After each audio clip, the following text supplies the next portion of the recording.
Դերասանուհի Անիկ Քոչարյանն ու Էմմա Մանուկյանը բավականին հաճախ են հանդես գալիս նույն տեսարաններում, քանի որ ինչպես հայտնի է, վերջին զանգը հեռուստասերիալում մարմնավորում են հորաքրոջ եւ զարմուհու կերպարներ։ Այս անգամ էլ սերիալի պաշտոնական ինստագրամյան էջը նրանց մասնակցությամբ կադրից դուրս հոլովակ է հրապարակել, որը անմիջապես արժանացել է սերիալի երկրպագուների ուշադրությանը։ Տես որ չի զանգում։ Նա հանգստացի։ Դերասանուհի Էմմա Մանուկյանի հեռուստատեսային նախագծերը արդեն տարիներ շարունակ է, ինչ հաջորդում են մեկը մյուսին։ Այս ընթացքում Էմման հեռուստատեսային դադար գրեթե չի ունեցել, նույնչափ զբաղվածություն դերասանուհին ունի նաև թատրոնում։ Եվ ինչպես ինքն է նշել իր տարբեր հարցազրույցների ընթացքում, իր մոտ չի ստացվում համատեղել ընտանեկան կյանքը եւ աշխատանքը, եւ գրեթե միշտ տուժում է կենցաղը։ Դերասանուհին խոստովանել էր իրեն շատ է օգնում մայրը, ինչպես նաև սկեսուրը։ Ես ունեցել եմ շատ անհոգ ու ուշադրությամբ լի մանկություն, որովհետև միակ երեխան եմ, պապայիս ու մամայիս միակ աղջիկն եմ, ինձ շատ սեր են տվել, հոգատարություն, մամաս չի աշխատել, ինչ ես ծնվել եմ, մամաս աշխատանքը դրել է մի կողմ ու իր միակ աշխատանքը եղել եմ ես, ինքը միայն զբաղվել է ինձնով, ես իմ ծնողների միակն եմ ու դա շատ մեծ ուժ է տալիս, որ գիտես, որ կան մարդիկ, ովքեր ապրում են քեզնով, քո մի քայլով, քո բարի լույսով ու բարի գիշերով,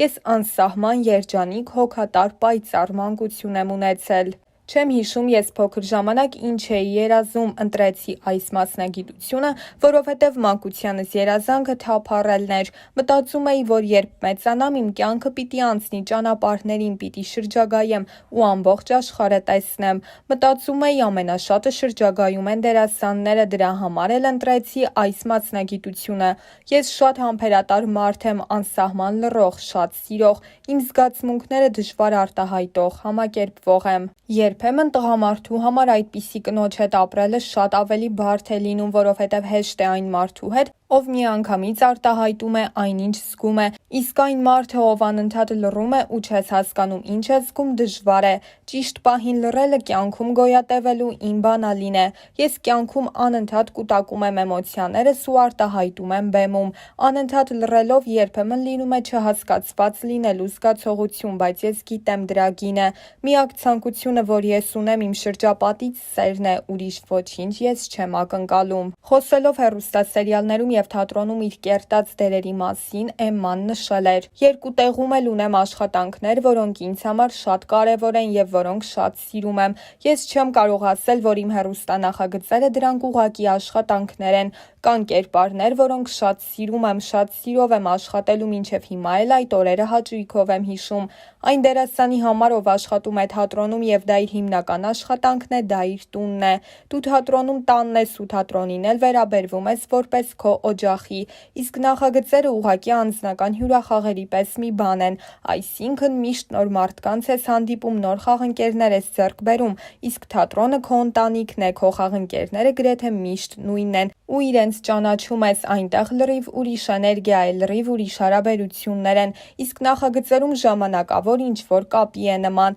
նախագիծը երբ քեզ առաջարկում են, չգիտես վերջում ինչ է լինելու, դա ինչ-որ կույր ճանապարհ է, այսինքն դու սկսում ես ճանապարհը, բայց չգիտես հանդիսատեսը դա ոնց կընդունի, ես իմ առաջ միշտ իրատեսական նշաձողեր եմ դնում այսօրվա իրավիճակից ելնելով, ես իլյուզիաներով չեմ ապրում, հասկանում եմ փոքր երկրում եմ ապրում, փոքր ինդուստրիայով ու ֆինանսով, ուղղակի իմ աշխատանքը շատ եմ սիրում եւ ուզում եմ զբաղվել իմ աշխատանքով։ Մի առիթով Էմման նաև խոստովանել էր, որ ինքը հակված է դեպրեսիաների եւ այդ վիճակում չհայտնվելու համար իրեն անհրաժեշտ է անդադար աշխատել։ Ամեն ինչը ինձ բերում է դեպրեսիայի, ես շատ հաճախ եմ ունենում դեպրեսիաներ տարբեր տևողությամբ, այդ հոգեվիճակը ինձ մոտ մշտական է, ես շատ հարմարվող մարդ եմ եւ իմ այդ հարմարվողականությունը երբեմն կարող է ի վնաս ինձ աշխատել, ես ապագայի հանդեպ շատ մեծ վախ ունեմ, երբ դու ունես երեխա, դու քո մասին էլ այդքան չես մտածում, քո բոլոր վախերը կապված են երեխայի հետ,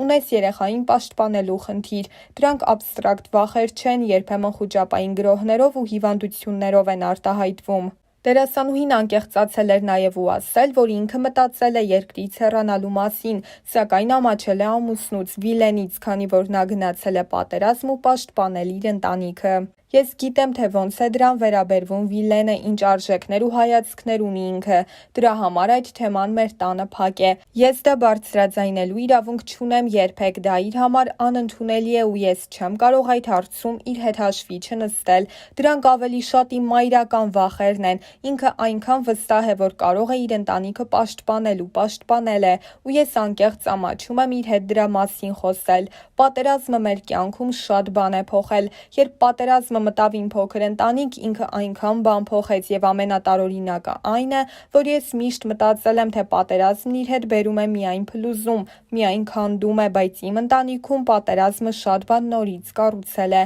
մեզ միավորեց կորցնելու վախը։ Մենք շատ փոքր տարիքից ենք իրար ճանաչում եւ գալիս է մի պահ, որ շատ անհոգ ես դառնում նրա մեջ ինչ ունես։ Ու այդ ամենը վերաարժևորելուց հետո անգամ ամաչում ես այդ անհոգության ու անփույթ վերաբերմունքի համար, որ ունեցել ես այդ ամենի հանդեպ։ Պատերազմից 3 օր էր անցել, երբ Վիլենը գնաց կամավոր։ Սարսափելի օրեր էին թե իմ համար, թե իմ աղջկա համար, որովհետև ինքը բավականին մեծ էր ու ամեն ինչ շատ լավ հասկանում էր, ու մենք փորձում էինք իրար խնայել, չէինք խոսում ընդհանրապես դրա մասին, բայց անցանք այդ փորձությունը։ Ինքը պատերազմի ավարտից 2-3 ամիս հետո նոր վերադարձավ տուն, փառք Աստծո, առողջ։ Երբ ինքը զանգեց ու ասաց, որ հաջորդ օրը գալու է, ես ամբողջ գիշեր չկարողացա քնել։ Հաջորդ օրը ես դուռը բացեցի ու հասկացա, որ իմ առաջ լրիվ ուրիշ մարդ է կանգնած։ Մենք անգամ չենք գրկել իրար, մտա իմ սենյակ ու երկար ժամանակ չէի կարողանում դուրս գալ։ Ես նայեցի նրա աչքերի մեջ ու հասկացա, որ այդ ամիսները մեզ իրարից շատ հեռու են շպրտել։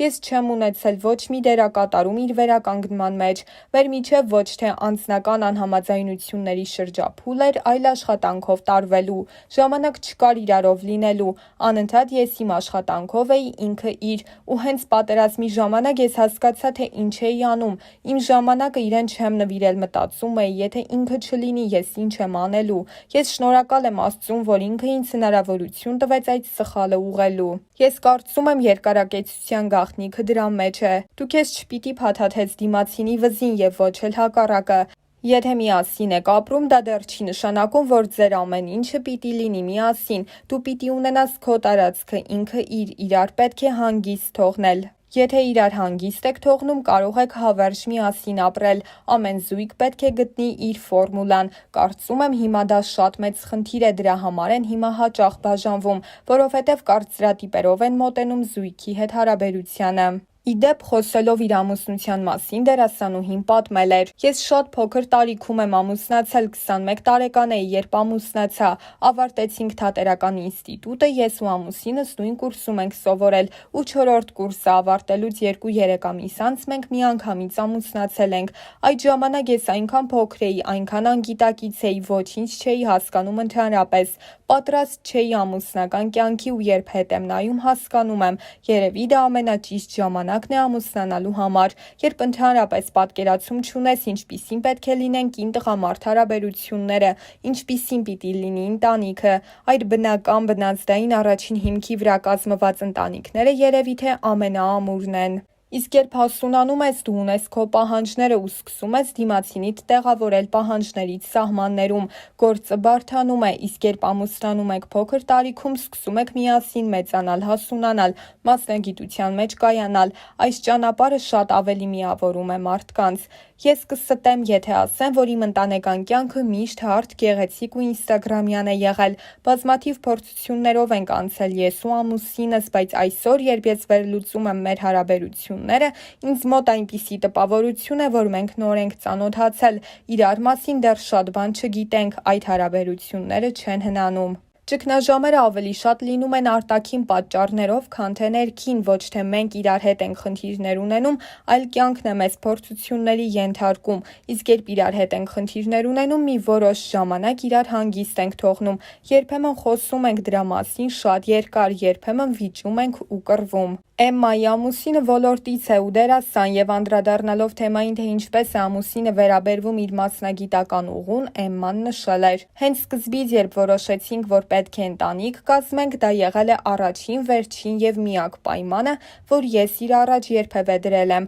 Ես ասել եմ, որ պետք է զբաղվեմ իմ գործով, դա միակ բանն է, որից ինձ դու չպետք է զրկես, ու ինքը միանգամից այդ պայմանն ընդունել է։ Ես վստահ եմ, որ եղել են պահեր, որ ինքը հոգնել է իմ այդ ամեն ինչից։ Բաց տեսարաններն ու համբույրի տեսարանները երբեք քննարկման առիթ չեն դարձել։ Ինքը շատ լավ գիտի, որ դա աշխատանք է։ Եթե դու ինչ-որ մեկի հետ խաղում ես, պարտադիր այդ մարդու հանդեպ պետք է ունենաս համակրանք, այլապես քեզ չեն հավատա։ Ես խանդում եմ, սարսափելի, ես տեսարաններ եմ սարքում, գոռում եմ, ես անտանելի եմ խանդում, իսկ ինքը չի խանդում, ինքը երբեմն ծիծաղում է, երբեմն թողնում գնում է, գոռում է, նայած ես ինչ հոգեվիճակի մեջ եմ։ Խոսելով դստեր մասին, Էմման նշել էր, որ նա էլ իր եւ իր ամուսնու նման լուռ է եւ սովոր է իր խնդիրները ինքնուրույն հաղթահարել։ Իրականում ես չէի մտածում, որ երեխա մեծացնելը նման բարդ բան է։ Ես հիմա եմ հասկանում այն աշխատանքը, որ մեր ծնողները մեզ հետ տանում են։ Ես չգիտեմ ոնց են դասյարակում, երևի միայն օրինակով։